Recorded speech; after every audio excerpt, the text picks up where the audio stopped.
Good morning, dear students. Our topic for today's discussion is ASEAN, ASEAN. That is the Association of Southeast Asian Nations is a regional intergovernmental organization comprising 10 countries in Southeast Asia which promotes intergovernmental cooperation and facilities economic, political, security, military, educational, and socio-cultural integration among its members and other countries in Asia. అంటే Asian association of south east Asian nations intergovernmental cooperative organisation అన్నమాట. భిన్నమైన రంగాల్లో ఆయా ప్రభుత్వాలు ఒక దేశం యొక్క ప్రభుత్వము మరొక దేశం యొక్క ప్రభుత్వంతో ఒక ఒప్పందాలు కుదుర్చుకుంటాము, సదుపాయాలని పంచుకుని వినియోగించుకుంటాము చేస్తూ ఉంటాయి. ఏ రంగాల్లో వీరి యొక్క కోఆపరేషన్ సహకారం ఉంటుందంటే ఆర్థిక, రాజకీయ, రక్షణాపరమైన, మిలిటరీ, విద్యాపరమైన రంగాల్లోనూ, సోషియో కల్చరల్ రంగాల్లోనూ కూడా కోఆపరేషన్ అనేది ఈ ఏషియన్ కంట్రీస్ మధ్యన ఉంటుంది. It was established on 8th August in 1967 in Bangkok, Thailand, with the signing of the Bangkok Declaration by the founding fathers of the countries of Indonesia, Malaysia, Thailand, Singapore and the Philippines. ఈ సంఘము 1967 8న ఉనికిలోకి వచ్చింది. Thailand Bangkok declaration sign చేయటం ద్వారా ఇది sign చేసినటువంటి వారు Indonesia, Malaysia, Thailand, Singapore and Philippines చెందినటువంటి నాయకులు. Now let us know the objectives of ASEAN.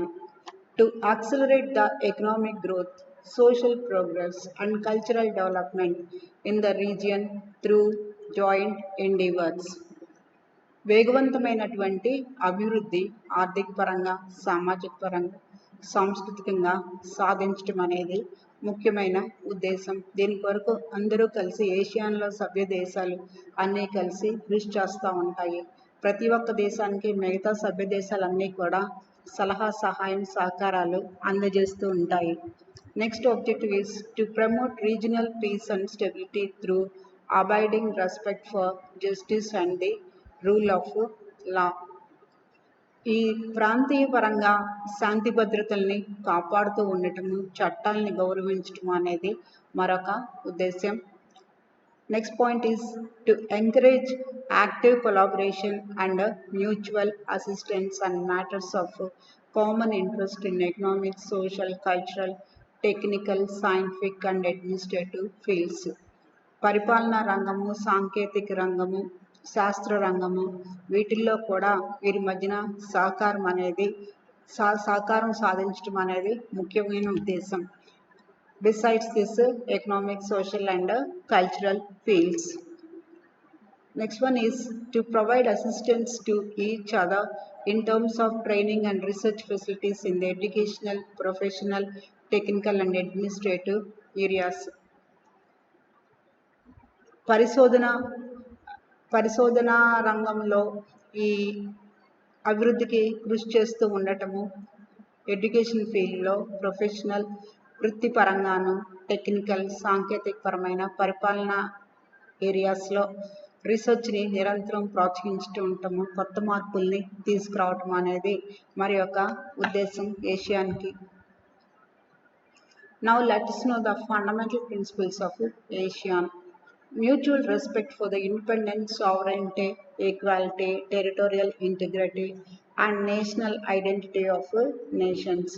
అంటే ఇక్కడ మ్యూచువల్ రెస్పెక్ట్, పరస్పరం ప్రతి దేశము కూడా మిగతా అన్ని దేశాలని వారి యొక్క స్వాతంత్ర్యాన్ని, సార్వభౌమత్వాన్ని, సమానత్వాన్ని, టెరిటోరియల్ ఇంటిగ్రిటీని, వారి యొక్క ప్రత్యేకమైనటువంటి గుర్తింపుని కాపాడుతూ ఉండటం అనేది వారి యొక్క రిజల్యూషన్స్లో ఒక అంశం. The next point is the right of every state to lead its national existence free from external interference, subversion or coercion. ప్రతి ఒక్క దేశము కూడా దాని స్వతంత్రపరమైనటువంటి ఉనికిని కొనసాగించుతూ ఉంటాము. మిగతా సభ్య దేశాల నుంచి ఎట్లాంటి ఒత్తిడికి కూడా గురి కాకుండా వారి యొక్క పాలసీస్ని కొనసాగించుతూ ఉండటము, కోఆపరేషన్ అందచేయటం అనేది మరొక ముఖ్యమైనటువంటి principle. Non interference in the internal affairs of one and other. అతి ముఖ్యమైనటువంటి అంశం ఏంటంటే ఈ సభ్య దేశాలన్నీ కూడా వేరే దేశాల యొక్క అంతర్గత వ్యవహారాలలో జోక్యం చేసుకోరు. Settlement of differences or disputes by peaceful manner. వారి వాణిజ్య వ్యవహారాల్లో కానీ మరిన్ని రంగాల్లో ఏమైనా డిస్ప్యూట్స్ వచ్చినట్లయితే ఆ డిస్ప్యూట్స్ చాలా శాంతియుతంగా శాంతియుతంగా పరిష్కరించుకుంటాం అనేది మరొక ఉద్దేశ్యం. Renunciation of the threat or use of force. Renunciation of threat or use of force అంటే ఇక్కడ ఒక సైనికపరమైన చర్యలు కానీ లేదంటే కనుక థ్రెట్ బెదిరించటము, భయపెట్టడము ఇట్లాంటి అంశాలు ఏమీ కూడా ఈ సభ్య దేశాల మధ్యన చోటు చేసుకోవు. Effective cooperation among themselves. అందరి యొక్క సర్వతోముఖాభివృద్ధికి ప్రతి దేశము కూడా కృషి చేస్తూ ఉంటుంది. సో ఈ ఏషియాన్ ఫేస్ చేసేటటువంటి ఛాలెంజెస్ అంటే సమస్యలు, వారికి ఎదురయ్యేటటువంటి కొన్ని క్లిష్టమైనటువంటి అంశాల గురించి తెలుసుకుందాం. Regional imbalances in the economic and social status of it's individual markets. ఆయా దేశాలు యొక్క ఆర్థిక సామాజిక స్థితిగతులు భిన్నంగా ఉంటూ ఉంటాయి.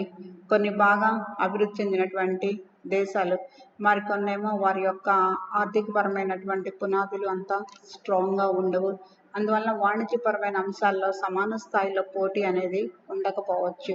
వారి యొక్క ఇండివిజువల్ మార్కెట్స్ యొక్క స్థితి భిన్నంగా ఉంటుంది కాబట్టి ఈ మార్కెట్స్లో పోటీ పడటం అనేది it's not competition among equals. The gap between rich and poor Asian member states remain very large and they have a mixed record on income inequality. Income inequalities చాలా ప్రస్ఫుటంగా కనపడుతూ ఉంటాయి.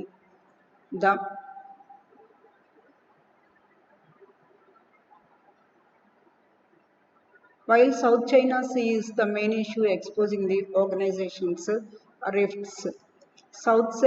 సౌత్ చైనా సీ ఇష్యూ అనేది ఒక పెద్ద bone of contention, వివాదాస్పదమైనటువంటి అంశంగా ఉంటూ ఉంటుంది.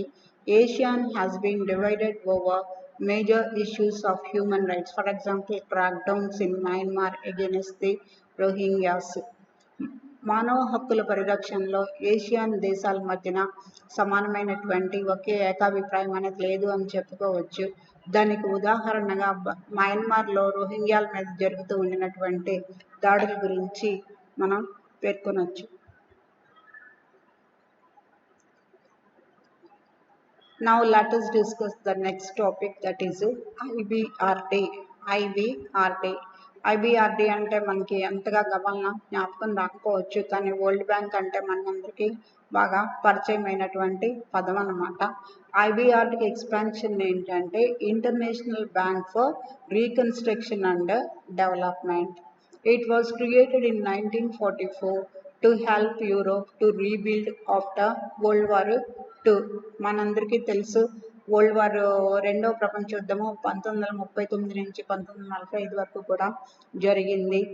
ఆ క్రమంలో యూరోపు మిగతా ప్రపంచ దేశాలన్నీ కూడా డివాస్టేట్ అయిపోయినాయి. డివాస్టేట్ అవటం అంటే రూయిన్ అవటము, వినాశనం అవటం అన్నమాట. ఆర్థిక సామాజిక వ్యవస్థలన్నీ కూడా కుప్పకూలిపోయాయి. కానీ అప్పటి నాయకులు, ఆర్థిక శాస్త్రవేత్తలు, సామాజిక శాస్త్రవేత్తలు ముందుండినటువంటి అంశము ఈ పునర్నిర్మించడం అన్నమాట. వారు మూలంగా నష్టపోయినటువంటి దేశాల వ్యవస్థల్ని పునర్నిర్మించటము. అప్పుడు ఈ బ్రెటన్ వుడ్స్ అనే ప్లేస్లో ఆర్థిక శాస్త్రవేత్తలు, ప్రపంచ దేశ నాయకులు సమావేశమయ్యారు. వారి సమావేశం నుంచి వచ్చినటువంటివి రెండు ట్విన్ ఇన్స్టిట్యూషన్స్ అన్నమాట. One is IBRD and the other one is IMF. IBRD is World Bank, IMF మనకు తెలుసు అంతర్జాతీయ ద్రవ్య నిధి or International Monetary Fund. IBRD is owned by the governments of its 188 members. IBRD ఆ సభ్య దేశాలందరికీ చెందినటువంటి సంస్థ. Now let's know the objectives of IBRD. To provide long-term capital to member countries for economic reconstruction and development. So దీర్ఘకాలిక ఆర్థిక సహాయాన్ని సభ్య దేశాలకు అందించటము. ఆ పేరులోనే మనకి అర్థమవుతోంది రీకన్స్ట్రక్షన్ అండ్ డెవలప్మెంట్. రీకన్స్ట్రక్షన్ పునర్నిర్మాణము, తరువాత అభివృద్ధిని సాధించుతూ ఉండటం అన్నమాట. ఈ పర్పస్ కొరకు వరల్డ్ బ్యాంకు సభ్య దేశాలకి దీర్ఘకాల ఆర్థిక సహాయాన్ని అందజేస్తుంది. The next objective is to reduce long-term capital investment for assuring BOP equilibrium and balanced development of international trade. That is not to reduce but to induce అంటే ఎంకరేజ్ చేయటం అన్నమాట. దేన్ని ఎంకరేజ్ చేస్తున్నారంటే long term capital investment for assuring BOP equilibrium, అంటే ఆయా దేశాల ఎగుమతి దిగుమతుల మధ్యన వ్యత్యాసం అనేది కనిష్ట స్థాయిలో ఉంచటానికి బ్యాలెన్స్ ఆఫ్ పేమెంట్స్ అంటాము. ఆ బ్యాలెన్స్ ఆఫ్ పేమెంట్స్ ఈక్విలిబ్రియం అనేది నిరంతరం మెయింటైన్ చేయటము, తద్వారా ఇంటర్నేషనల్ ట్రేడ్లో ఆ బ్యాలెన్స్ డెవలప్మెంట్ని అన్ని దేశాలకి కూడా సాధించడం అనేది మరొక objective. To promote capital investment in member countries by following ways. మూలధన పెట్టుబడులు సభ్య దేశాల్లో పెట్టడం అనేది కూడా మరొక ముఖ్యమైన ఉద్దేశం. To provide guarantee on private loans or capital investment. Private లోన్స్కి గ్యారంటీ ఇస్తూ ఉండటము. If capital is not available even after providing guarantee, then IBRD provides loans for productive activities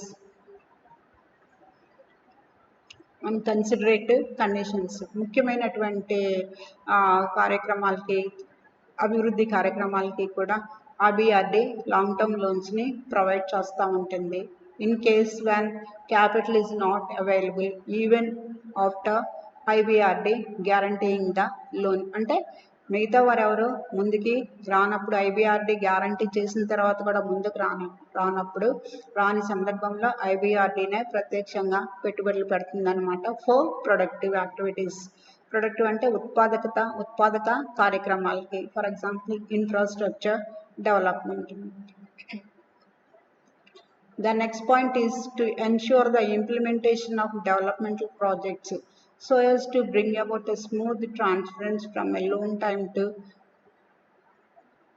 peace economy, from a wartime economy to peace economy. ఈ ప్రపంచ bank ఆర్థిక సహాయం అందించడం ద్వారా war torn ఎకానమీస్ని, వార్లో devastate అయిన ఎకానమీస్ని బాగా చక్కటి అభివృద్ధి సాధించుతూ ఉండినటువంటి శాంతియుతమైన ఆర్థిక వ్యవస్థలుగా మార్చడం అనేది మరొక ఉద్దేశం. Now let's know the functions of IBRD. Bank can grant loans to members of member countries up to 20% of its share in paid up capital. ఈ మెంబర్ కంట్రీస్ కంట్రిబ్యూట్ చేసినటువంటి మూలధనం నుంచి 20% లోన్గా IBRD ఆయా దేశాలకి మంజూరు చేస్తుంది. మరొక point, bank also provides loans to provide investors belonging to the members of its own guarantee, but private investors need to take permission of it's native country. Banks charge 1% to 2% as service charges. Bank 1% నుంచి 2% వరకు కూడా service charge తీసుకుంటుంది. It provides loans to private investors belonging to the members on its own guarantee. అంటే for example భారతదేశానికి చెందిన పెట్టుబడిదారుడు ఎవరైనా సరే భారతదేశంలో పెట్టుబడి పెడతానికి ముందుకు వస్తే బ్యాంకు లోన్స్ని గ్రాంట్ చేస్తూ ఉంటుంది ప్రైవేటు ఇన్వెస్టర్కి. But private investors need to take permission of it's native country. కానీ వారు ఆ స్వదేశం నుంచి అనుమతి తప్పనిసరిగా పొందాలి. ఈ సేవ చేసినందుకు 1% to 2% సర్వీస్ ఛార్జీ తీసుకుంటూ ఉంటుంది. The quantum of loan service interest rate terms and conditions are decided by the World Bank itself. అంటే లోన్ మొత్తం ఎంత ఉండాలి, ఏ టర్మ్స్, ఏ నిబంధనలు వర్తిస్తాయి, ఇంట్రెస్ట్ రేట్ ఎంత ఉంటుంది, ఎప్పుడు తిరిగి చెల్లించాలి, ఇట్లాంటి అంశాలన్నీ కూడా వరల్డ్ బ్యాంకే నిర్ణయించుతూ ఉంటుంది. Generally bank grant loans for a particular project. Duly submitted to the bank by the members of member countries. అంటే ఆయా సభ్య దేశాలు వారు వరల్డ్ బ్యాంక్కి ఇచ్చినటువంటి నివేదిక ఆధారంగా ఒక పని నిమిత్తం మాత్రమే లోన్ గ్రాంట్ చేయబడుతుంది. అంటే loan is tied up to the project. A project కొరకు అయితే రుణాన్ని మంజూరు చేయమని సభ్య దేశాలు ప్రపంచ బ్యాంకుని రిక్వెస్ట్ చేస్తున్నాయో అడుగుతున్నాయో వాటి కొరకు మాత్రమే లోన్ అనేది మంజూరు చేయబడతా ఉంటుంది. The debtor nation has to repay either in reserve currencies or in the currencies in which the loan was sanctioned. తిరిగి మరలా చెల్లింపు చేసేటప్పుడు లోన్ ఏ కరెన్సీలో ఇవ్వబడిందో ఆ కరెన్సీలో కానీ లేదంటే రిజర్వ్ కరెన్సీస్లో కానీ చెల్లించాలి. So these are the objectives and functions of IBRD, that is World bank.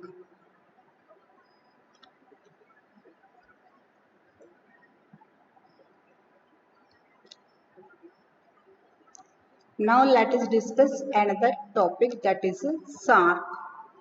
SAARC అంటే కూడా మనందరికీ తెలుసు, that is south Asian association for regional cooperation. The South Asian Association for Regional Cooperation is the regional intergovernmental organization. Afghanistan, Bangladesh, Bhutan, India, the Maldives, Nepal, Pakistan and Sri Lanka are its members. It is established in the year 1985, December 8th. Its headquarters is situated at Kathmandu, Nepal. అంటే మనకి తెలిసింది కదా, SAARC అంటే south Asian nations అన్నీ కూడా ఒక సంఘంగా ఏర్పడ్డాయన్నమాట.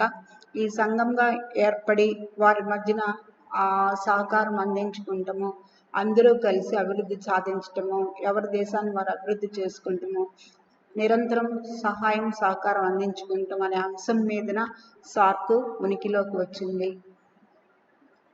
Objectives: promoting the welfare of the people of South Asia and to improve their quality of life.